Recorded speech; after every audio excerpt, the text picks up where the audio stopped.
Hey everybody, how are you doing? I'm Eric Gerlach, and this is another talk on philosophy, a second talk on Hume, just did the first this morning, and skepticism, causation, and specifically, reason is, and ought to be, the servant of, he says the slave, the passions.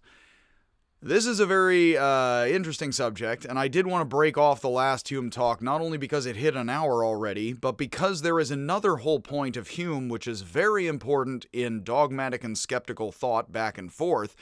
You could say objectivity and subjectivity, fight, says Hegel. That's the history of a lot of philosophy. Hume is very much on the skeptical side. Please see my last talk on Hume. As mentioned a lot, he is decently Buddhistic. He is very skeptical, like Greek, Indian, and Chinese skeptical philosophers of human history who argue for subjectivity. And one of the most powerful arguments, postmodernism and people being afraid of it or loving it, is very much reason is intertwined with prejudice, truth is prejudice, habit, and assumption. And there's another point here, not just about assumption and forms of sand piles, which was the last talk, but that reason is always passionate. We're going to have Nietzsche, some Schopenhauer before that, and many thinkers, Kierkegaard, others. Is logical thought motivated and emotional? Let me put that out on the table for you. Now, Hume is very popular with psychology, and I am of the opinion, and without laboring a lot of thought on it, there are many thinkers today who think that there is pure objective truth and reason. And I know who some of them are, because I can quote and I can get into arguments with people. I tend to be more on Hume's side, and I have been plenty since college, when I first learned about Hume as an undergrad in this town. And since then, and he is popular in this town, Berkeley, named for Berkeley, for whom it is mispronounced, we're going to get to next, after this talk, who's very interesting. I am most partial to Hume of the thinkers we have talked about, and including Berkeley, and even Kant. But then we're going to get onward to Hegel and others. With all of this thought, and thinking this out before Nietzsche and existentialism, and we will have positivism and pragmatism and postmodernism, can we think without emotion? Can we think without bias and emotion and partiality? That is a very, very important question. And before you say just yes or no, let me simply say a lot of philosophy is not only objectivity versus subjectivity. A lot of philosophy is thus, must truth, text, word, and thought be emotional, biased, and subjective or not? And that has a lot to do with how thought is or isn't emotional. Now, I have a lot of thinking on this. I really loved Edgar Allan Poe's detective stories, and I have not yet given my talks. I'm going to give at least 3, one for each story. And I did a video, which actually is quite popular online about that, and so I am going to make more Poe videos. I haven't had a chance to draw out many images since then.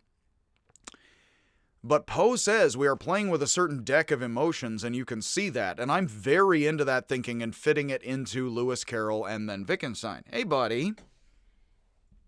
Speaking of interweaving my life with emotions, I try to interweave my life with cats. Hey, Belle. How you doing, buddy? He's not so into being held. He was just passing through. Again, he usually hangs out in the background, somewhat like Wittgenstein,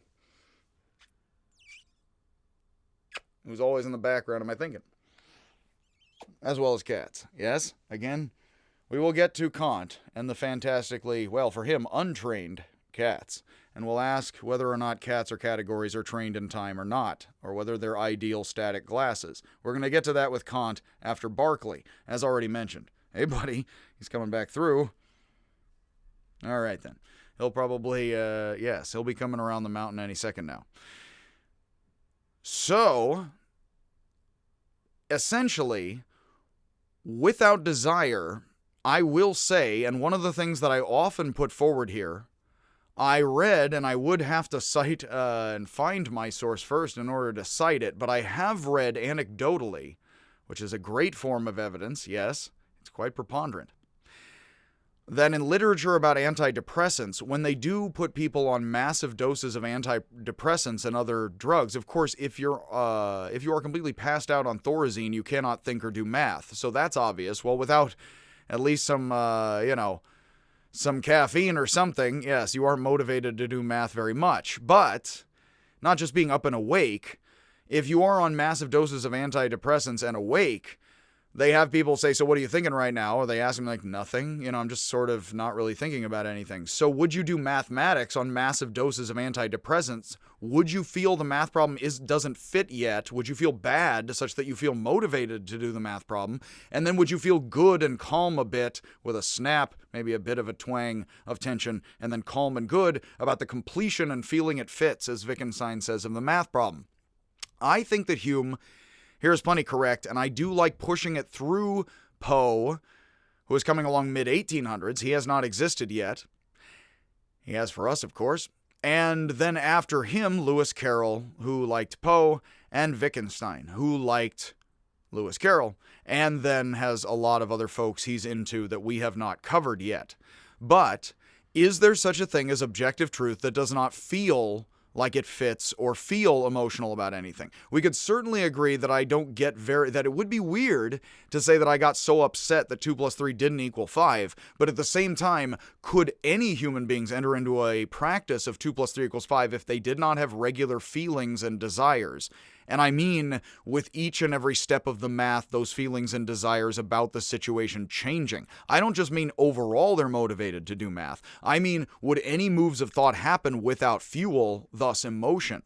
I actually do believe that, long ago I did read that there are, at least one Zen thinker says, inside each act of thought, there's tiny little Buddha or tiny little devil, And it is kind of like if we are attractive or repulsive beings, I try not to be so repulsive with my jokes, is when we add or subtract, which is very much you can see in Alice in Wonderland. The queens ask Alice, can you do sums? What happens when you take a bone away from a dog? Alice is like, I don't know. They're like, well, the dog has a temper. You're an idiot, child. You can't do math. I do think, actually, what Lewis Carroll is suggesting weirdly there, and it actually does bear out kind of with the don't sleep, there are snakes. We were actually adding and subtracting things from situations emotionally long before we did mathematics. So actually here, mathematics is probably using the brain we used to emotionally add and subtract things from baskets and weave baskets together as we used number words at all for practices and got into any forms of math. So actually adding and subtracting would be basically emotional. But it is also true that if you're so upset you can't do math, that's one thing. Getting so upset it would change the answers to math is another. So what's going on there? I'm going to leave it out like that, and that's very much how I see this now.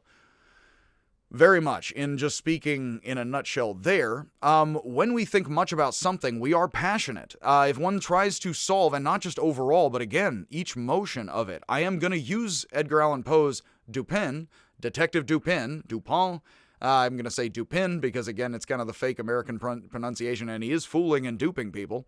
He says there is no logic or genius thought without emotion, and then he is trying to show people chess moves of emotion in order to solve mysteries. And that's the guy who inspires Sherlock Holmes. Elementary. So actually, Poe suggests that if you want to be Sherlock Holmes, you should see the move-by-move emotional in math, is what he is actually suggesting. And he does suggest real geniuses would be someone looking that kind of way. He says, actually, of course, well, I have the benefit of knowing a bunch of philosophy didn't really, but I think that's what Wittgenstein is trying to do a lot. So that said, what Hume is saying here is actually breaking kind of ground in European thought for the most objective and rational of thinking, which is still subjective and still conditioning and thus still decently subjective culture, although he does not put it as culture that way outside again. He puts it very much as prejudice in the head. That's what Hume is saying here. If we try to solve an argument between two parties without being biased either way, and I mentioned this with Zhuangzi, he actually says this, the Chinese Taoist, if we're trying to be objective and rational, it's because we have desire to please both sides equally or something like that. Not no desire to please either side, because then we just walk away and we just in the middle of them talking to us. And it's like, well, that was nice. Like as if we're on massive antidepressants. If you're like, hey, I want you to solve my argument, why don't I just say no and walk away from you? Why isn't that objective and rational? Obviously, objectivity and rationality is kind of sharing an emotional frame in a certain sense, psychology would say, I would say, with other people. And then you could get into arguments, of course, with philosophers and psychologists. Is that entirely, partly the case? Is that true for every element? And I would say that there are plenty of philosophers and psychologists who would tell you there is bare objective truth. You can completely separate, say, fact and fiction, objectivity and subjectivity. I have to be a bit skeptical here. I am very much in Hume's camp. We are very regular plenty. That is good enough for human behavior. We may not be able to have perfect rules, and we may not be able to have perfect objectivity because objectivity may be sharing something like bias, prejudice, and forms of life, Wittgenstein would then later say, with others. Basically, what that would mean is we and everyone on the planet are so alike in our brains, we find our ways into and then enjoy doing or find purposes in doing math, which is possibly why Gödel, who did his work around the time Wittgenstein was doing his early to then middle later work, said that math ultimately does not sum up into an airtight perfect system. I do believe that a Wittgensteinian perspective will show you why that would very much be the case. Basically, math would have to be weaving baskets, many rough things in the world, all kind of added together, and when people look for perfect rules of all the behavior, they wouldn't need to find them there. That's actually the easiest way of saying it, because math never consisted, villages and cities never consisted of consistent rules ever. They've just been rules of thumb, partial practices, which is actually why, again, just above in the notes, as I have been going through the stuff, it's the can't divide by 0, but that screws up 1 equals 2 if you're doing symbolic math. Again, see the 1 equals 2 proof and why you cannot just use symbols mechanically, because in context you might divide by 0 and then you have to slap kind of a safety valve on math, is the way I like to say it. And again, I come from the philosophy history side. There is plenty of the math side, and that is fine. This is very much about the nuts and bolts, though. And getting fancy with math is great once we're in this or that system of practices. This is about, can we get into consistent systems or systems of practices at all? Hume is saying sure, but they would have to be passionate and biased in certain ways, and thus prejudiced in ways that we would want to do math similarly. Many would object to that. Kant is pissed. Kant is next after Berkeley, and he looks this over, including Berkeley, and he says, OMG, fellas, no, that's not it. And he goes very hard the other way as much as he can, and that's actually very much the base of analytic philosophy, the most dominant, again, camp of American philosophy. And the higher up you go into universities, the more it often is dominant. That there is objective truth. And so then in that sense, this is Hume again, as I mentioned, is the most skeptical of modern European philosophers. He is solidly in any 20B class that you need to get as a major, and he's really the most skeptical subjective philosophers of the folks you need to study in order to pass a philosophy major in America. It's much more oriented around Kant, neo-Kantianism, and objectivity. And I kind of like pushing back plenty, but I do believe in teaching the controversy, which is, again, a lot of what we do constantly.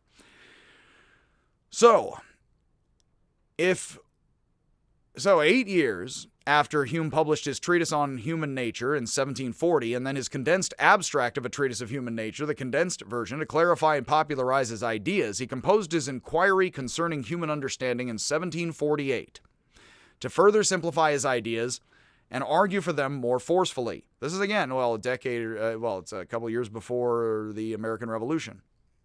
And Hume dies in 1776. And he fits it much with the theory that it is passion, not pure reason, which drives meaning. Understanding and life. Here, Wittgenstein would say, forms of life in his later work. It is this book which woke Kant from his dogmatic slumbers, which then led to many other thinkers, including Hegel, Schopenhauer, Nietzsche, Heidegger, and those Germans then influence a bunch of Frenchies and a bunch of French existentialists, structuralists, post-structuralists, and postmodernists. And that's going to be a whole lot of thinkers of the class. These are all influenced, all these folks, by this lone Scotsman who is very much like a Buddhist, oddly enough. Hume begins by distinguishing between two species of philosophy, the active and the rational, which is very much, he is an empiricist. And so he very much seems to be, in ways, calling this, and he is an inspiration of pragmatists, It is very much like Hume is saying my hard skeptical empiricism. Remember, Locke is an empiricist, but he actually does believe there is objective versus, categorically, subjective truth. Squares versus red. Hume thinks all of that is assumption, including your practices of recognizing squares, red, using the word red, square, hopefully assuming this correctly, I assume. And he is saying there's kind of empirical, active, pragmatic philosophy, and then there's the rational. This is very much pragmatism versus positivism. It very much continues to stick this way, and he really kind of indicts what is later going to become Kantian and neo-Kantian philosophy, one must say. Hume is well aware of the difference between the rationalists such as Descartes and Leibniz and empiricists such as Locke, whom he uses but also dismisses, because Locke is more categorical, sticking to categorical, square, objective truth. The active philosopher, Hume says, pursues and avoids this and that in life. The active philosopher pursues and avoids this and that in life and thinks this is good, that gaining things and avoiding things positively and negatively in the forms of life. This is all very pre-pragmatism and pre-Wittgenstein. Again, Wittgenstein says, am I a pragmatist? I am. I guess that's kind of terrible. That they use anything and everything. I tell terrible jokes. Wittgenstein says, use plot twists, everything, anything in any situation, from everyday life to explain things in an easy and obvious way, making us feel the differences between living wisely and foolishly. I am very much of this mind state, although I already was actually before I got back into this text and put it into the notes squarely, which I did a couple years ago. The rational philosopher, he says, which he is saying is sort of the worst of the wear, considers reason rather than action. So he's mocking the rationalists, isn't he? And deductive proofs and principles of math or religion that are not just practical, pragmatic experience and rough and tumble human mortal truth. That the rational philosopher seeks truth rather than ways of living. Forms of life, is what Wittgenstein says, narrowly examining human nature to find principles that regulate understanding, excite our feelings, and judge this thing in that way. This thing in that way. That's a good way of saying thought is always situational. Now notice, if thought is always situational, if we stop and pay attention to our feelings and feelings of what fits doesn't so quickly throughout our minds and lives, we will notice that if thought is always situational, it is never entirely abstract, even as we are not paying attention to our emotions and having abstract forms of perhaps imagination, talking to ourselves. I'll give you a topic. That if we're just about situationally this thing that way, then that's not enough for the rational philosopher. They want universal principles. Rational philosophers think it is a scandal. They're scandalized by human subjectivity and passions and emotions and bias. Hume is saying all truth is prejudice. That's a scandal to more mathematical, reason-y philosopher people. Rational philosophers think it is a scandal, again, Scandinavia, that humanity hasn't fixed the foundation of morality and reasoning yet beyond all controversy. Descartes tried. I told you, he didn't do a good job according to folks who like him and folks who don't, and Kant likes him, Hume does not. But they talk forever without establishing these foundations. I have said many times, analytic philosophy is dominated by people who think there is objective truth, and they usually don't give tons of examples of how there's perfectly objective truth. Instead, they try to sort of build that structurally or make observations about it and don't ever agree with each other. So yeah, rationalist, what he doesn't understand as, you could call neo-Kantian philosophy, they all believe in objectivity. They all believe it's a scandal that we still have feelings and emotions in math or pure reason, but they never give many examples ever in an actual situation of math being done without emotion or without bias or without purpose or without being hooked up to anything. When does pure math simply pure math without points or lines or anything else other than numbers? You can try. I will watch you closely, you know what I mean, and listen to your argument closely and wait for any metaphor, you know what I mean, or anything, and I will, well, I'll lie, cheat, and steal just like you will, you know, and I'll show you. It's a scandal to those who want pure objectivity, the rational philosophers, that we do not have pure morals or pure math yet. That's both Descartes very much. Religion and science, a la God wouldn't lie to me, but they talk forever without ever establishing what the objective foundations of anything is. Feyerabend, my favorite philosopher, says there is no scientific method. The scientific method is whatever works. And I say much love to science, yes, and that's fine if we're doing good for the public with science, yes. If we're not, maybe in principle it's amazing, huh? Pushing from individual thing towards absolute universal principles and the proper bounds of justified certain reason is what the rational philosopher does. Hume says the average person finds rational philosophers, that would be very much for me, analytic philosophy today, abstract and unintelligible. And most people will always prefer philosophers of action. Hopefully they prefer YouTube terrible jokes, explaining things in easy, useful ways, rather than those who use complicated abstractions. I never met the guy. Rational philosophy vanishes when the rationalist leaves the shade, so safe space, and gets to any work. Pragmatism, situational reasoning, practical reasoning. And rational principles cannot easily influence our behavior. That is a very good point. Oh, pure moral rules. Oh, pure math. How does that influence history? Do we mostly use math and science for war? I think we in Sumeria did, in history so far. Maybe next Tuesday will be different. One of the good things here, guess what we use math and science for first and foremost, kids? Oh, it just was perfectly grid-like, but it happened to be used for blood and, a lot less that's pleasant, A lot less pleasant than that, I suppose, and that's already iffy. And yeah, actually, I do enjoy the quip, and I did read in a cynical book of philosophy of science, an intro to philosophy of science book, not one trying to take entirely aside, the Latin motto of the London School of Economics, nice, is, and I don't know the Latin, no, science is the sword and shield of empire. So again, if you say math is pure, where? You know what I mean? Like, observe empirically. This is a hard empiricist, Hume. Okay, give me examples. Oh, you don't understand. It's purely in the glasses of my mind. Oh, how convenient. That is nice. It was like that when you got there and they just left. Okay, but they're always around somehow. Okay, fine. Hume is, of course, very much like, I don't know where this abstract number line forever is. Why don't you show me? Well, it continues over the horizon out of our sight. There's a lot of really good of course, I'm making terrible jokes. I like to do back twists with weird stuff here. But again, these are deep philosophical issues that still affect us today, and Wittgenstein's answers to this stuff, much like I'm trying to frame it often, is the best ways we think about this, and there's much to think and many things to see all over the place here, especially if we follow Hume's advice, which I try to do in these YouTube videos. You can very much see what I try to do in my classes and YouTube videos has increasingly, especially after reading this and then putting it into the notes a few years ago, I think 3. Yeah, that's very much what I'm trying to do. I try to own it. So, but can we own any of this? If we all art thou mortal. The feelings of, that's my Latin, that there's logic, says Tweedledum. The feelings of the heart reduce, Hume says, the rational from profound to poor in actual instance. Active philosophers have acquired just durable fame, while rational philosophers have acquired a, quote, momentary reputation from the caprice or ignorance of their own age, end quote. Now, when he says active philosophers have acquired a just durable fame, who would he be thinking about?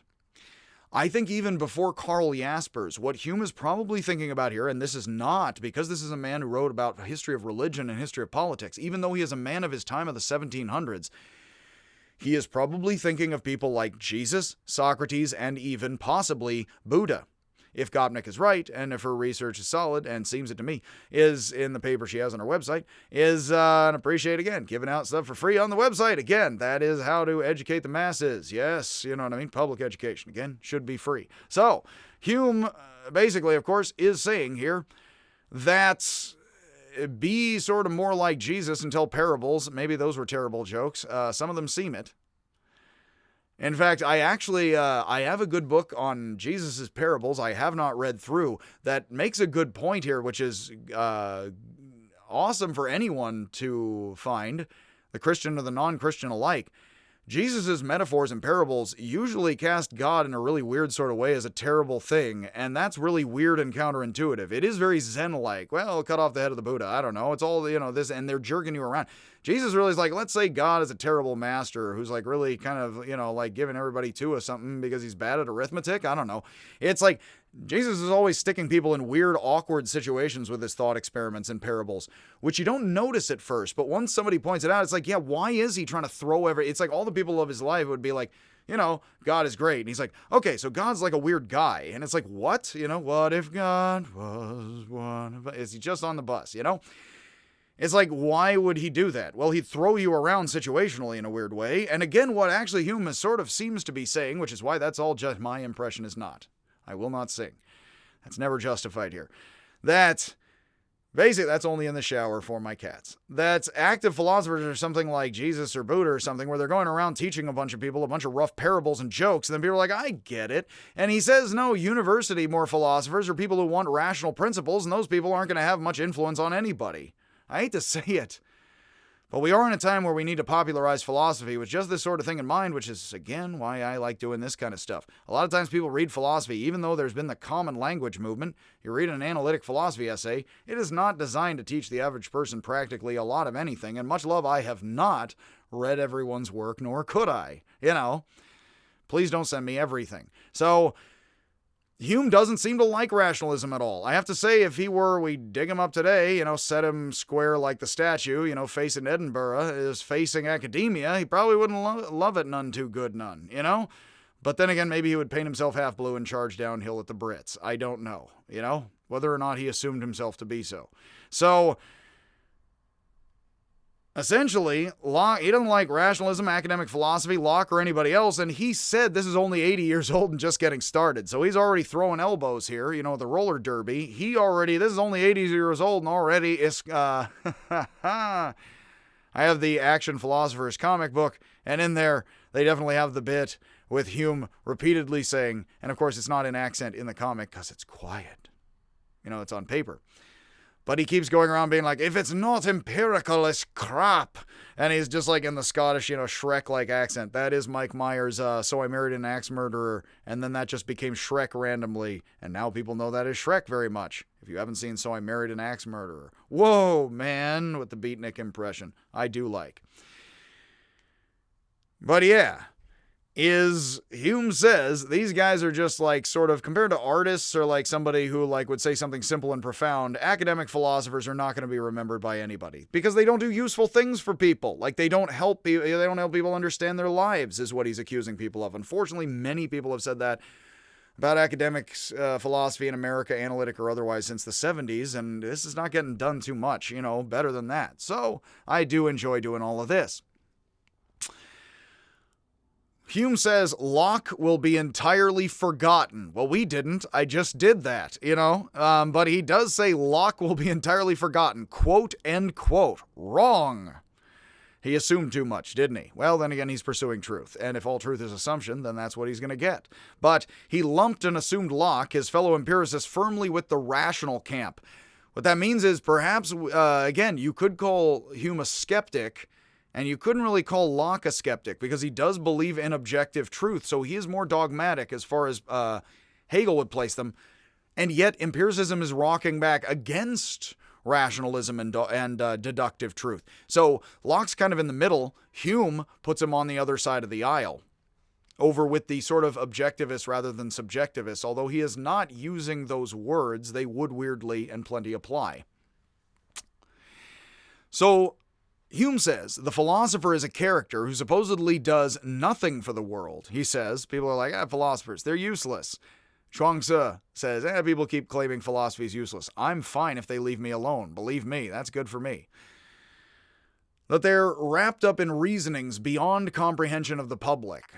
But the public despises the fool, Hume says, even more than they suspect the wise of foolishness. Now that is a beautiful quote.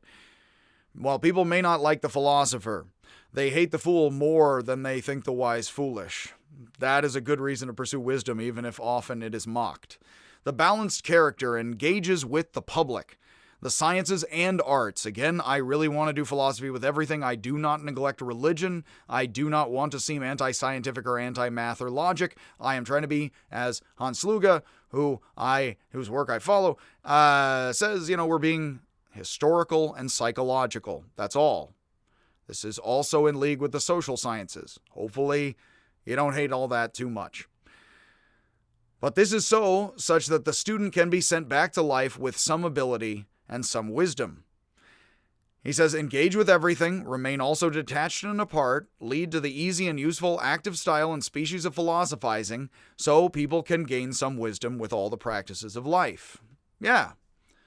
I do think Wittgenstein and the stuff I keep slamming into this is because I like taking those points to that, and then those who see beyond Wittgenstein are going to be the great philosophers of now and then onward into the future, because that's the setup, that's the situation very much. That, Foucault, and others. And there aren't many famous female philosophers yet, and there's no reason for that. Of course, there'd be a lack of reasoning, for that. So humanity is a reasonable being, but science can't satisfy our need for meaning, Hume says. Notice the passions and reason. Poe is going to say, if you want to be a genius, be both a poet and a mathematician. Humanity is a social being, but company and society cannot satisfy us entirely either. Now notice, that's actually a good move. Be both a poet and a mathematician. It's not that we should be not science. Don't go full anarchist hippie, because it's not that you should or shouldn't reason. It's that pure math or anything like that doesn't fully satisfy us, but neither does simple emotional finger painting or what have you on the other end of the spectrum. Just screaming a bunch of poetry at people and never coming to firm conclusions is not what we go for. It's a balance of a lot of things in life. Many forms mutually supportive. Humanity is an active being. Thinking is an activity that we do. I've been thinking recently, if you're listening to me right now, ask yourself this: are you thinking as you take this in or not? And I mean when you aren't stopping to think your own thoughts, but when you're just listening actively and soaking it in without thinking, but understanding all of it. If you are understanding what I'm saying, are you thinking as you passively understand it? It's hard to say, because actually your mind is soaking it up. That is confusable with the motions of thinking. I'm just going to leave that as, I could see people saying either one. And I mean, if you weren't even pausing and not hearing me as you talk your own words in your head, because that is clearly your own thinking about this. But if I'm talking and you're understanding me without talking to yourself, does that involve moves of thought or not? Or is that just passive mind? Do you have to be active to passively understand? The interesting thing is, I think Wittgenstein might say here, we might not be in a position to know. It might be that that's mind, I can think about it, but in certain ways I'm not in a position to know whether a snap is mind or thought or not. But that is playing with sort of the latter masterclass of this kind of stuff, and we need to walk through Kant and Hegel a lot and Nietzsche before we get there, before I show you a little bit more about the simple sides of that. Because again, I do have a tendency to try to give the larger picture, but of course I talk fast and I can rush things. So if we can't entirely just science or anti-science, or just, Nietzsche will later say, follow Apollo or Dionysus into reason or passion entirely, if there's reason and passion both here for Hume, and we're balancing, humanity is an active being, but we need relaxation as well. All this suggests a mixed and balanced life is best, and we shouldn't draw too much from one thing, such that we can't draw from another. That is very Musashi. To be a master swordsman, learn tea ceremony. Everything feeds on everything else.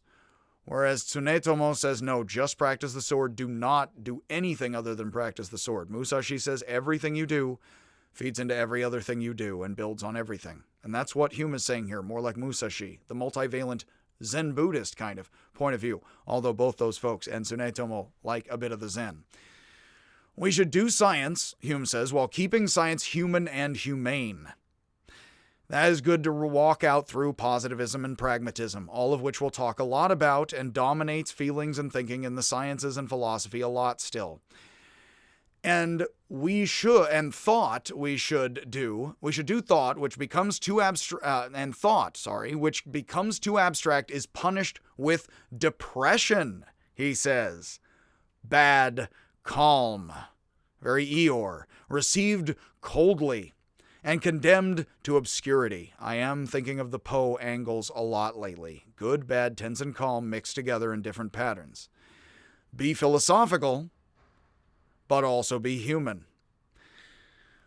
What he says here, and I will give this quote at length because I like this quote: all polite letters are nothing but pictures of human life in various attitudes and situations, and inspire us with different sentiments of praise or blame, admiration or ridicule, according to the qualities of the object which they set before us.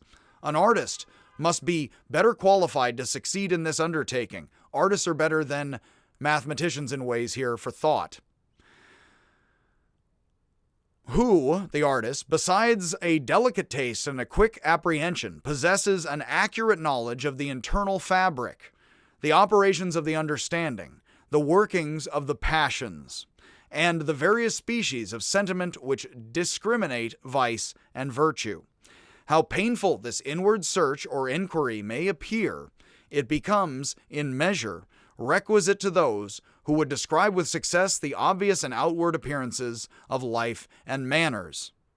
That is very Buddhist, I'll mention here in a second. The anatomist, the one who cuts up the body, presents to the eye the most hideous and disagreeable objects, cut up body, but his science is useful to the painter in delineating even a Venus or a Helen. Now that is a wonderful line. Because breaking things into pieces, whether or not you're on the objective or subjective side, is figuring things out. And even if that's a bit ugly, to break things into their basic pieces for people and scary, you would need to do that if you are going to do art and or science and draw up the greatest of beauty, or figure it, or model it. That is a beautiful line, because of course, how can you make the beautiful unless you can cut things up into the ugly pieces, is basically what that is saying, or the scary pieces of our anatomy. That's very, very good with Zen and with Wittgenstein. Again, watch my talks on Zen. I'm doing more of those right now.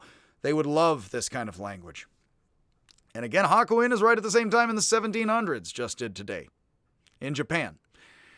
Hume says that much philosophy has been concerned with proving the existence of God.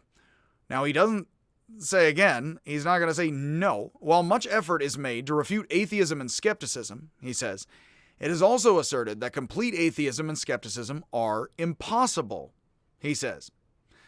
And he wonders, how is it that if skepticism or atheism are impossible, if relativism is totally self-defeating, I've heard many times, why do people have to keep going around defeating it? If it's self-defeating, why didn't it just defeat itself a while ago, and why isn't it over? And that is a very good point that Nietzsche could make back and forth with the Apollo and the Dionysus. If order is so amazing for humanity and science works so much, why haven't we solidified Sumer or any city-state completely, figured out the food and housing, and now we're just sitting on gold here? And I'll accept relatively we are, of course, and I'll remain relative here. Yes, it's a bit skeptical, a bit subjective in my perspective and assumptions.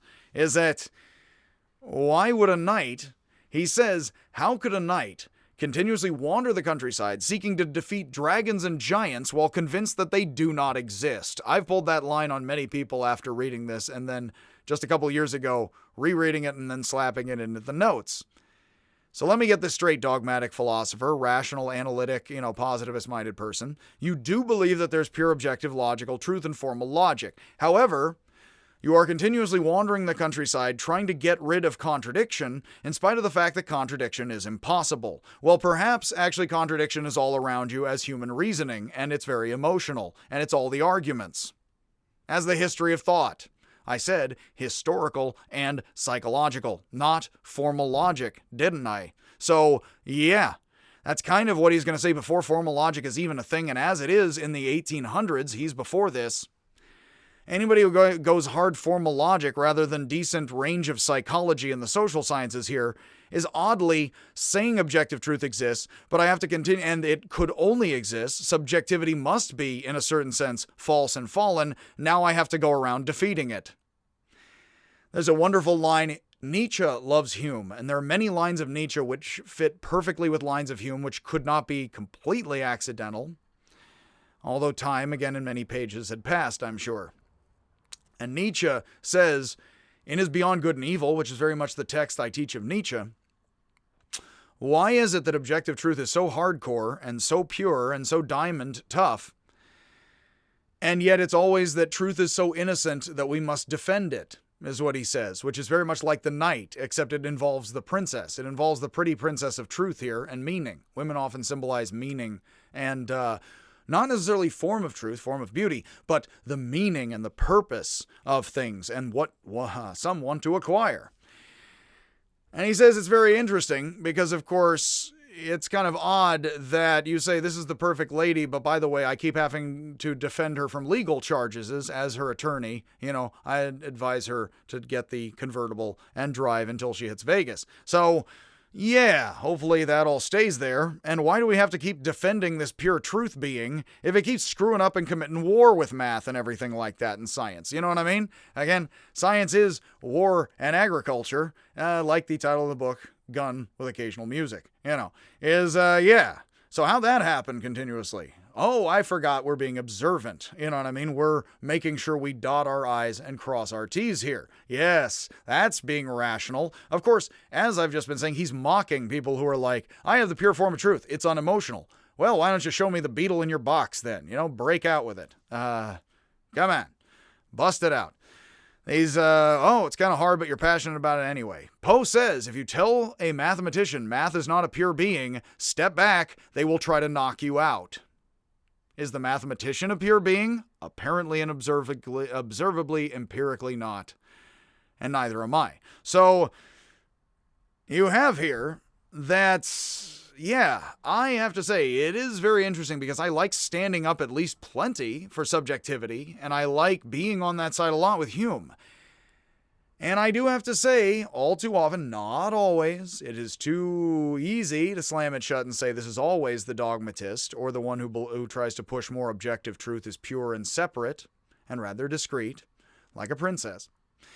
Cut apart and split with an axe, as Anaxagoras says it can't be, apart from subjectivity.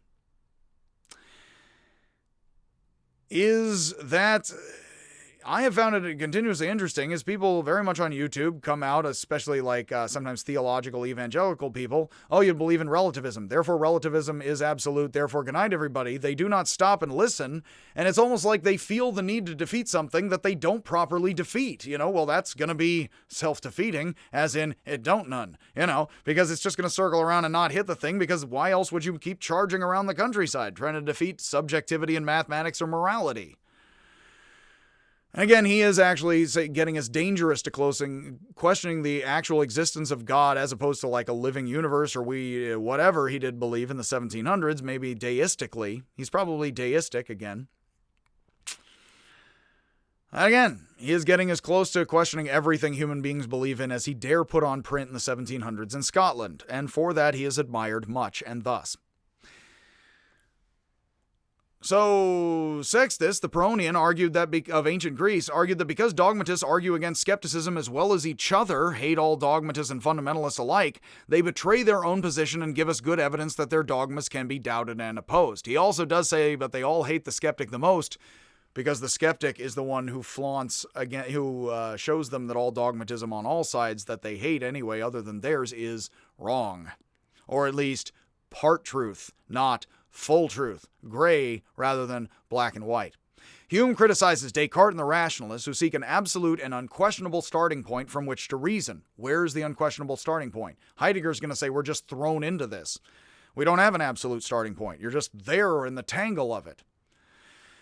Such a point does not exist, Hume says, very Heidegger-like, as all truth can be doubted, which ancient Pyrrhonian skepticism recommends. If each and every sensation can be doubted, then so can each and every act of reasoning.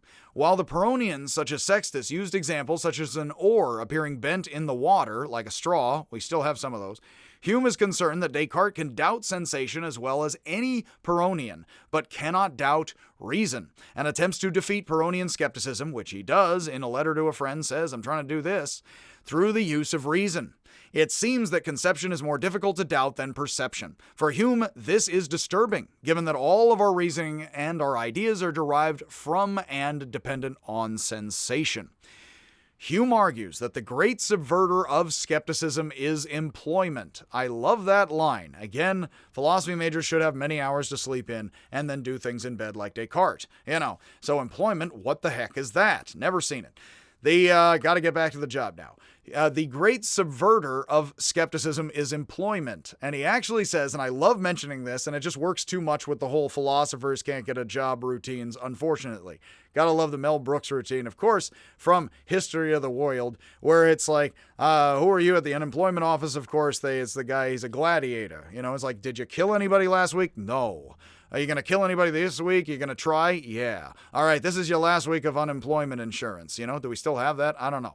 So he goes up, and Mel Brooks himself is the main character, and he says, occupation, he says, stand-up philosopher. She's like, I'm sorry. He says, stand-up philosopher.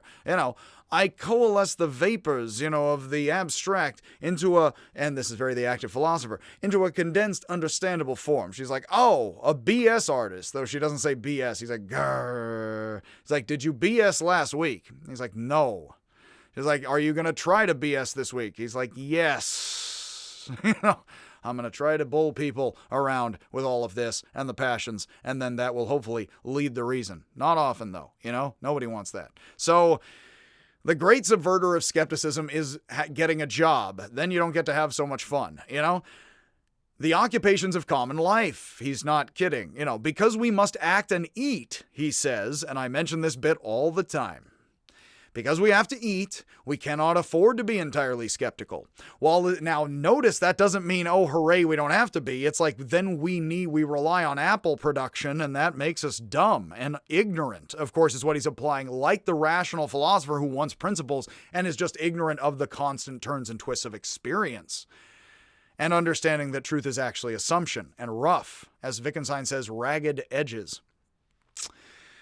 While it is easier, Hume says, to be skeptical in a school or in the shade, that's Aristotle. Oddly, he's dogmatic compared to Hume. He would not like Hume at all, but he does say philosophers have to be in the shade where you don't have to worry about money. Otherwise, how can you be objective and deductive, unlike Hume wants? As soon as, he may very well be mocking Aristotle thus, as soon as we are passionate about things in the world, skepticism, even for the hardened and determined skeptic, vanishes like smoke, Hume says. The only genuine profession for the skeptic is philosophy. Ayo, if the entire world, he says, this I justify my existence sometimes a little bit with many things other than this, thankfully, but also with this, happily. If the entire world were made of nothing but skeptical philosophers, and I am on the more skeptical side, humanity would die out. If we all were like, why apples? Why a tree? It's like we'd all knock into trees, fall over, and die. Yes, but thankfully we're not all dumb that way, smart dumb. No, because we're ignorant, because we're hungry. That's Buddhism and desire leading to ignorance and attachment via ignorance. Yes, very much. But thankfully we are all naturally ignorant, passionate, and dogmatic. You kick us in the shins, we're not so skeptical gray area anymore with anybody. Not even grandma. And so skepticism is continuously useful for showing most people the continuous errors of their ways, and that for every position there is a counter-position, even if it does not seem apparent at first. For Hegel likes Hume versus Kant, fight, fight, fight, fight. And for Hegel, for every position, dialectically, as for Marx, who follows Hegel and invents the communisms, for every position, there is a counter-position, which is Newton tick-tock, click, clock again, with Newton's cradle and all of that. All of my cats. Even there is, for every position, there is a counter-position, even if it does not seem apparent at first. As I like saying, Husselbeck, the Dada artist and Dada manifesto writer, wrote that dialectic is the art of glancing at your opponent's position before quickly declaring yourself to be the winner, which is not really very much dialectical critical thinking back and forth. That's what he's teasing. Thus, Hume concludes, while skepticism, philosophy, and doubt would be worthless if they eclipsed all dogmatism, vocation, and belief, they are the most useful of positions and vocations in critical opposition to everything else on earth. The philosopher's job is to fight everyone. He is certainly thinking of Socrates. He could safely do so. Socrates' job was to piss everyone off. Socrates' job was to sting everybody like the horsefly and the stingray, who stings himself and baffles himself also, at least in the earlier dialogues. That's the Meno. The job of the philosopher and the skeptical philosopher, the active philosopher, is to freak everybody out with parables and question the Roman authorities and everything else, because somebody needs to do that plenty, and that sort of person, unlike the esoteric academic, is remembered and has impact on people's lives. That is what Hume is saying. So yes, that is very much my talk on Hume.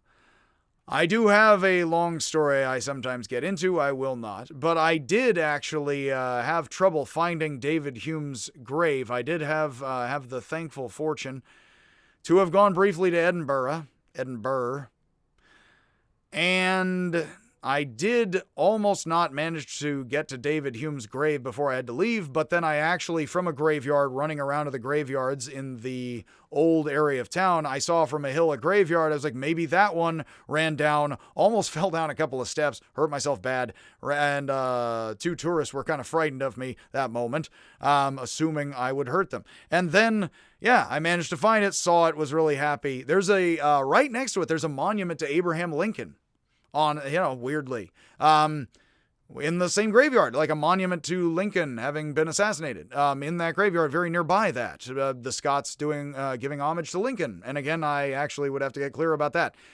But Hume has a mausoleum. He is very much beloved by the Scots. And again, he was an incredible human being. He definitely does have, he was a guy of his time. I have actually had a student bring this up. It is true. He was definitely a guy of his time in many ways. And yes, you know what that means, unfortunately. We're going to get to Berkeley and trying to set up plantations that don't really exist in a bit. But overall, again, as a guy of his time, knowing what he did and didn't, yeah, he actually was one of the great philosophers who really did say a lot of ideas that would lead to a lot. And in fact, a lot that I happen to like considerably. I also don't think Buddha was a perfect person, and I think there are great problems with Buddhism and its operations in ways. Much love to all the Buddhists out there. But that is, every school of Buddhism criticizes other schools of Buddhism. But the Buddha, with all his faults, was king philosopher of India and led to a lot of stuff for people. And he was oddly and weirdly in many, many ways like Hume. So again, much happiness. Hopefully there is philosophy, abstract and active, in your life.